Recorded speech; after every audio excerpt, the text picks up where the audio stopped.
That concludes oral questions for today. Private notice question on Ala'a Abd el Fattah, Baroness Boycott. I beg leave to ask a question of which I have given private notice. The question is as follows. To ask His Majesty's Government what action they are taking to assist British citizen Ala'a Abd el Fattah, who is currently on hunger strike in Egyptian detention and since Sunday refusing to drink water. And I declare now a relevant interest, which is that I am an old friend of his aunt, the journalist and writer Ala'a. My Lords, I of course recognise and share the deep concern felt by the Noble Lady and of course by many other Noble Lords as well as colleagues in the other place about the situation with Mr El Fattah. We also appreciate what an incredibly difficult time this must be for the whole family. I'm also deeply concerned about Mr El Fattah's welfare following his escalation to a dry hunger strike on the 6th of November in protest at his lack of consular access and conditions of his detention. I can assure the Noble Lady that ministers and officials have continuously raised the issues of his detention, the need for consular access with the government of Egypt on numerous occasions, including with the President directly. I thank the and I know that he is entirely on the right side in this.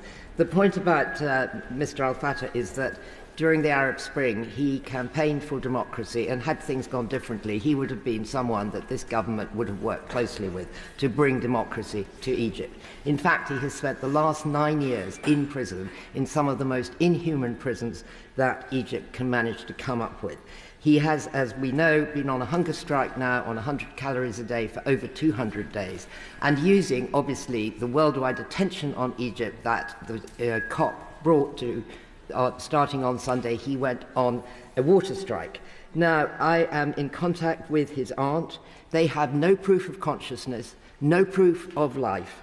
His sister has been at the jail this morning. They have not accepted a letter. They have no idea whether he is being force-fed, and they have no idea what conversations took place between our government, our Prime Minister, and President al-Sisi when they met in Sharm el-Sheikh earlier this week. I find it hard to believe that, as he is a British citizen who is very likely to die, indeed, as I speak, may well be dead, that we cannot apply some more pressure to this situation to rescue this extremely important man. And actually, it wouldn't matter who he was. He's a British citizen in serious trouble. Thank you. My Lords, I agree with the Noble Lady, and we must do and apply all the levers we have. Just on the issue of my right honourable friend, the Prime Minister, yes, he did meet with President Sisi, and this was a major part of his meeting with him, including the fact re-emphasising the point. Indeed, this was a point I made on Sunday when I spoke to the Egyptian ambassador, that this, Ala'a he's a British citizen, and the fact that we want consular access is not something we've dreamed up. It's something that should be granted as a matter of fact. And I've also met with both sisters, and indeed, before they travelled out, one of the sisters is still here, but before she travelled out, I met specifically with them last week. Yes, we are concerned about the fact that he's not taking water. The issue of proof of life, I know their mother is outside jail asking for that weekly letter, but what is required urgently is confirmation of that very issue, and we will and are pressing on that point. Again, it's a basic fact of reassurance that the family need. On his issue of his detention, consular access, we're pushing. My right honourable friend, the Foreign Secretary, met also and again raised this issue with Foreign Minister Shukri. I also know that the United Nations have also made representations. Indeed, Volker Turk, the Human Rights Commissioner, has put out a very strong statement coinciding with what is in effect a UN conference. And whilst constructive in their engagement, what hasn't yet, and I don't want to beat around the bush in any way, we have not been granted consular access. That is unacceptable, and I assure all Noble Lords, and the Noble Lady in particular with her sort of family connections that she has, I am fully invested in this, and I assure the Noble Lady that I'm trying to do everything within my capacity, but also ensuring that the Prime Minister, as he's done so, and my right honourable friend, the Foreign Secretary, are fully not just versed with the issue, but are engaging most directly. My Lords, I don't think anyone in the Lordship's House doubts the Noble Lord's commitment on this issue, or that he doesn't believe every single word he said and will do what he can to help. But this isn't a new issue, and we are faced with a situation that a British citizen may be dying, may indeed have died, in an Egyptian jail. And as his condition deteriorates, it is not just a nice to have, it is absolutely essential that he has that British consular access. Now, I welcome that the Prime Minister apparently raised his case directly, but if even the Prime Minister can't secure consular access for a British citizen, what happens next? I really do think the government has to escalate this, to step up the pressure, because nobody knows. The pressure on his family and his friends is just beyond belief. And if any of us imagine that we would be in that situation of not knowing if a loved one who has been wrongly imprisoned was dead or alive, it is just inconceivable. So I do say to the Noble Lord, has it been made clear to his Egyptian counterparts and other relevant ministers that there will be, and could be very soon, serious diplomatic consequences of their actions? And can he really say that he is confident that the government has done enough? My Lords, on the Noble Lady's points, and I thank her, and I assure the Noble Lady, no one knows how it feels until with the family, but I met directly. I know there was a small intervention where I wasn't Minister for North Africa for a brief period, but one of the first actions, they were outside, both sisters, outside the FCDO, and I invited them in, and because for me that was just the basic and human thing to do. So we discussed quite specifically. I totally take on board what the Noble Lady has said, and I reassure her to this extent that, of course, there is a broader relationship with the Egyptians, which is an important one, but also this has a massive bearing on the nature of our relationship with Egypt. So I, of course, take on board what the Noble Lady has raised quite specifically. I know equally colleagues, as I've said, both in your Lordship's House and in the other place, including the Shadow Foreign Secretary, are very much invested in this. Indeed, he is the constituent MP. I have spoken to him briefly during my previous responsibility, but I will be reaching out to specific people to update as detailed manner I can, and of course update the House. I assure you, of all the priorities I look at within my brief at the moment, when it comes to the issue of whatever can be done to save the life of a British citizen, that ranks right up there in terms of personal priorities, political priorities, and priorities for the government, and I will continue to work and inform Noble Lords of our work in this respect. But I get it, I absolutely get it, and the government gets it, and we should be using all levers at our disposal to ensure that we get the basic right for every British citizen, for the British government to have the right of consular access, and first and foremost, as the Noble Lady reminded us, that to ensure that his welfare, which includes him being alive, is also verified by the authorities. Prime Minister been unable to secure information that a British citizen is alive? And what actions did the President Sisi provide in response to our Prime Minister's meeting with them? UK officials unable to secure consular access to a British citizen, the Minister said is unacceptable. I agree. But what consequences are there? There is a UK-Egypt Association Agreement which offers preferential trading with Egypt to the UK. There are mechanisms to pause this agreement on the basis of human rights abuses. Will the government now indicate to Egypt that we intend to pause the preferential trading arrangements with Egypt until proper consular access to a British citizen can be provided to the UK? My Lords, I'm not going to go into the detail of what our next steps may be, but I want to pick up specifically on the point of consular access. The Noble Lord is fully aware of the fact that from an Egyptian standpoint, they do not regard him as a dual citizen, they regard him as an Egyptian citizen, and that's been a real bone of contention. He is a British citizen.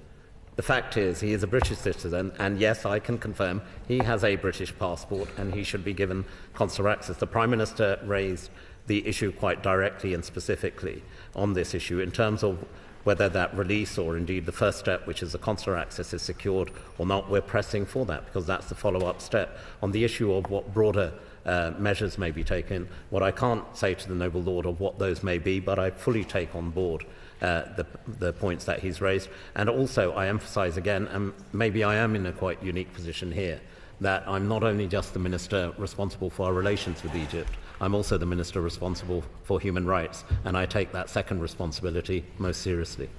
My lords, are there any Egyptian citizens currently serving in British prisons? And if so, how are they being treated? My lords, my noble friends ask a quite specific question. In terms of the numbers, I'm sure that can be confirmed by our colleagues in the Home Office. In terms of their treatment, I'm sure they're being treated in accordance with the standards we expect that prisoners should be treated, fairly, given access, their rights being respected. And that's an important attribute that we have for any person in any detention in any British prison.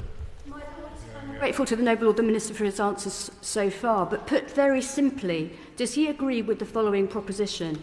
Friendly nations do not deprive each other of consular access to their citizens. That is what hostile nations do.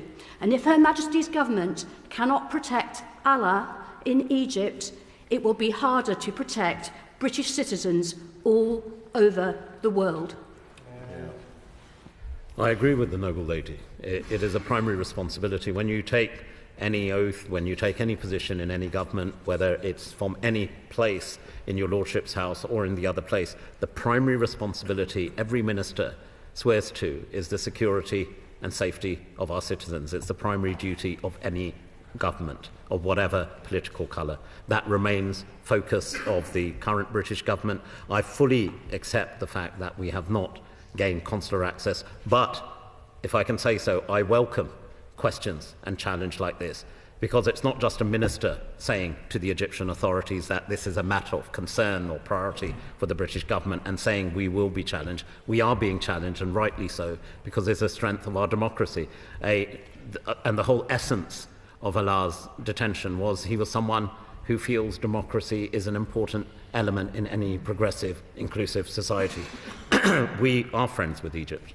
We have an important relationship with Egypt, and I agree with the noble lady that in itself should lend to the fact that they should facilitate immediate consular access to a British citizen. My Lord, Ala'a is not able to be with us today, but perhaps I could let him speak for himself from his own writings. This was when he first went on hunger strike in 2014. The health of my body is of no value as long as it's forced to submit to an unjust power in an open-ended imprisonment that has nothing to do with law or justice. I ask for your prayers. I ask for your solidarity. I ask you to continue where I have stopped, to fight, to dream, to hope. My lords, we've heard many optimistic-sounding words from the government in a variety of forms. What I think it has not left any of us with is a great deal of hope.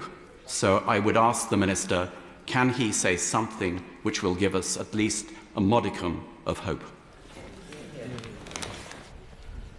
My Lords, I've received Ala'a's book, and I haven't read all of it, but I've read part of it, and I totally associate myself with the sentiments expressed by the noble lords in uttering Ala'a's words. In terms of hope, hope should never be given up. This is a very dire situation. We have a British citizen who is now not just on hunger strike, but has stopped taking water. His health is of acute importance to us. And certainly what I can give, and I do hope it provides a degree of assurance, I don't know what will happen in the next 24 hours, but this remains a key priority for me personally as the Minister responsible, and I know it's something that the Prime Minister has taken very seriously. Indeed, his predecessor, I know one of his last acts before Mr Johnson left government, literally on this day of departure, was ring to again emphasise directly the importance of this case as well. I will update the House. I hope I can provide hope in future answers I give. But at this point, I can only stress and again repeat that the government has taken all measures in terms of direct engagement with Mr Sisi, with the Foreign Minister, and indeed with the Ambassador here in the Court of St James, and we will continue to do so. And ultimately, we hope And indeed, yes, we pray that Ala'a will be given consular access and indeed his ultimate release so he can be reunited with his family. My Lords, I'm sure we all appreciate the manner in which my noble friend has answered these very difficult questions about a very tragic case.